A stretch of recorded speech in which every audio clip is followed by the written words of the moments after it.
Lagos Talks 91.3. News. The Federal Executive Council has approved the award of a contract for the construction of suitable accommodation of over 100 flats for officers of the National Drug Law Enforcement Agency, the NDLEA, to be situated in the nation's capital, the FCT. Attorney General of the Federation and Minister of Justice Abubakar Malami said this approval is part of measures to provide security for the narcotics officers and agents who have been open to harassment and threats by perpetrators of the drug crimes.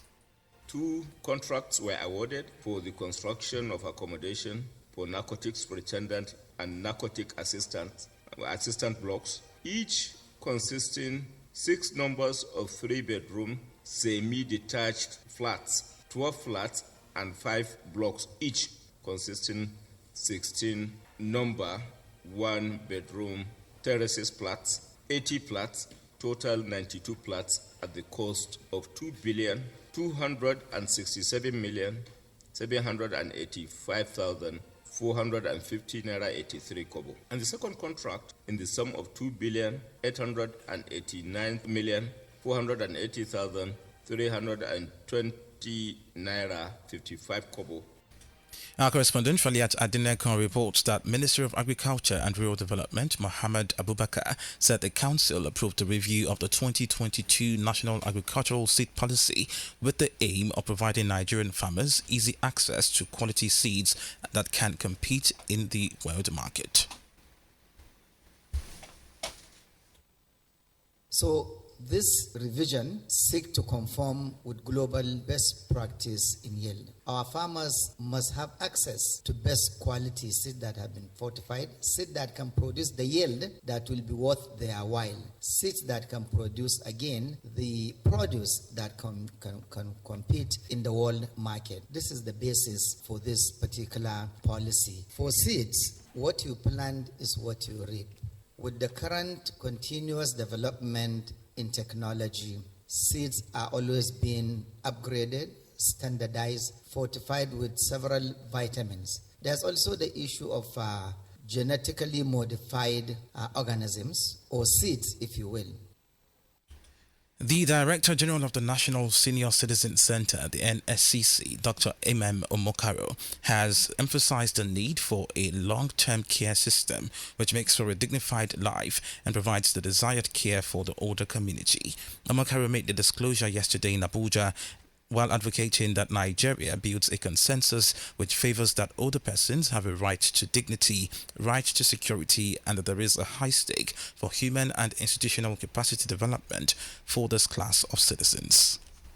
There is therefore a growing need in Nigeria to develop long-term care systems to enable older people to receive the care they need and to live lives with dignity.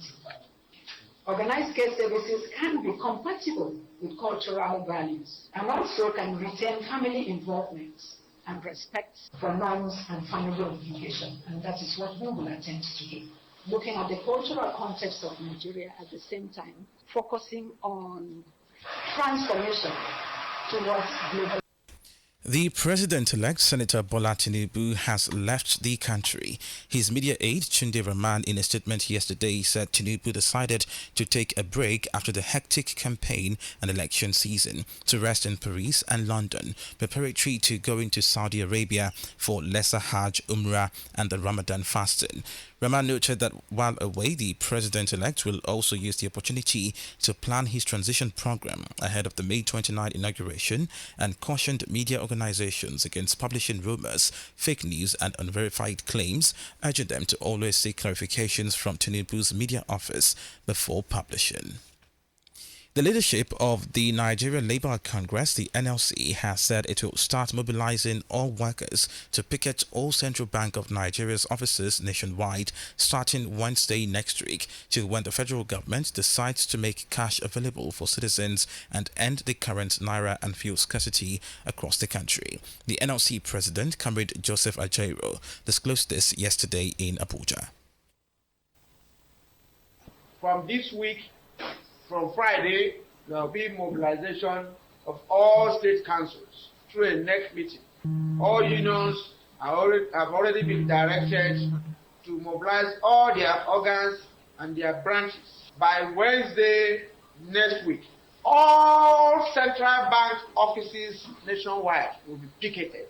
All central bank from the CBN headquarters will be shut till further notice. Workers are directed to stay at home and join in the picketing exercise. He further called on Nigerians to bear with the union as the situation faced in the country today is self-inflicted. Alhaji Sa'ad Abubakar III, the Sultan of Sokoto and President General, Nigeria Supreme Council for Islamic Affairs, the NSCIA, has declared today, Thursday, March 23, as the first day of the Ramadan 1444 AH in Nigeria.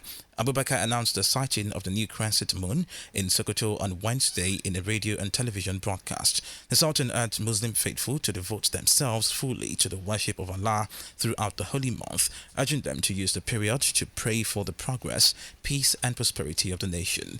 The Sultan also called on wealthy individuals to assist the poor and stressed the need for increased religious tolerance and brotherhood in Nigeria. Fasting in the month of Ramadan is a compulsory religious obligation on all adult Muslims.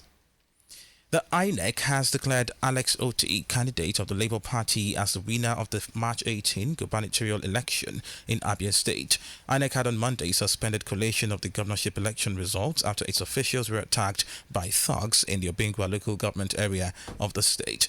However, declaring the Obingwa results yesterday, collation officer in the local government area said Mr. Otti polled a total of 175,467 votes to defeat Tony Ahiwe of the PDP, who polled just over 88,000 votes. In Enugu State, where collation was also suspended to allow INEC review results from two outstanding local government areas of Nsukka and Nkanu East, Peter Ndubisi Mbah of the PDP has been declared winner of the poll and thus Enugu governor-elect. INEC returning officer for the Enugu gubernatorial election, Professor Madwe Bibisi Iwe, said Mbah polled 160,895 votes to beat his closest rival, Chijioke Edeoga of the Labour Party, who scored 157,552 votes. Rivers State Governor Nyesom Wike has responded to a wide range of issues bordering on the continuous perception of his anti-Obi posture during the presidential election, the future of Rivers State and the PDP, as well as the performance of his G5 colleagues in the just concluded general elections. At a media chat in Port Harcourt, the state capital, the governor condemned as unfortunate a comment by the Labour Party presidential candidate Peter Obi that he came out against him in Rivers State during the February 25 election. Governor Wike said whatever the outcome of the election, his only concern, just like that of his G5 colleagues, was for citizens of their states to vote for a southern candidate. He said elections can only be rigged by those who have control over the electoral materials, of which he is not one of them. Governorship candidate for the Labour Party in Lagos, architect Gbadebo Rhodes Viva, has declared that he would employ all legal means to get back his mandate in the governorship election. Gbadebo, who came second, according to results announced by INEC, believed there were no elections in Lagos following intimidation and attacks unleashed on voters in some polling units, which he said were responsible for the outcome of the election.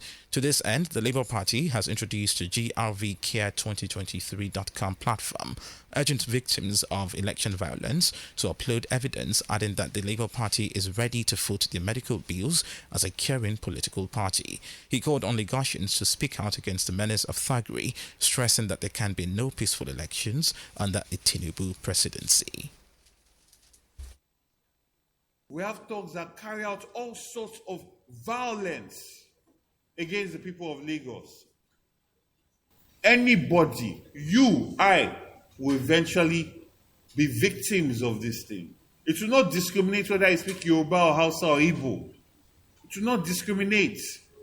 Lawlessness will affect us all. And a society like Lagos was built on laws. Marburg virus has killed 5 people in Tanzania's northwestern Kagera region, according to the health ministry. High fever is a common symptom of the deadly Ebola-like virus, often followed by bleeding and organ failure. Tanzania's health minister, Umi Mwalimu, said the disease had been contained and she was confident it would not spread further. No vaccines or antiviral treatments have been approved to treat the virus, according to the WHO, but it adds that rehydration with oral or intravenous fluids has improved survival. The U.S. Central Bank has raised interest rates again, despite fears that the move could add to financial turmoil after a string of bank failures. Forecasts released by the bank show officials expect the economy to grow just 0.4% this year and 1.2% in 2024, a sharp slowdown from the norm and less than officials projected in December. The Federal Reserve increased its key rate by 0.25 percentage points, calling the banking system sound and resilient, but it also warned that fallout from the bank failures may hurt economic growth in the months ahead. The Bank of England is due to make its own interest rate decision today, Thursday, a day after official figures showed that inflation unexpectedly shot up in February to 10.4%. Activities on the domestic equities market closed on Wednesday on a positive note, extending the gaining streak by 0.06%. The positive outcome was buoyed by investors' buy interest in banking stocks. Specifically, the all-share index grew by 31.43 points to close at 54,936.11, while the overall market capitalization rose by 18 billion naira to close at 29.927 trillion naira. Accordingly, the year-to-date returns increased to 7.19%. The banking stocks that lifted the positive performance of the market included those of Guaranteed Trust Holding Company, FBN Holdings, and Fidelity Bank. Nigeria's national Under-23 team yesterday faced their counterparts from Guinea at the Abia International Stadium in Abuja for a place at the 2023 CAF Africa Cup of Nations. The game ended in a goalless draw. The return leg has been scheduled for the complex sportive Prince Heritia Mule Alassane starting from 8 p.m. Nigeria time on Tuesday, March 28th. Former Real Madrid and Arsenal star Mesut Ozil has announced his retirement from football at the age of 34. The German midfielder spent 8 years at the Emirates Stadium after a £42.5 million switch to North London from Spanish giants Real Madrid in 2013. In his time at the Emirates, Ozil helped the Gunners win 4 FA Cup titles before joining Fenerbahce in January 2021. The 34-year-old had to endure a difficult end to his career after being beset by injuries before his latest announcement to call it quits with the game. And that's it on the World News this morning.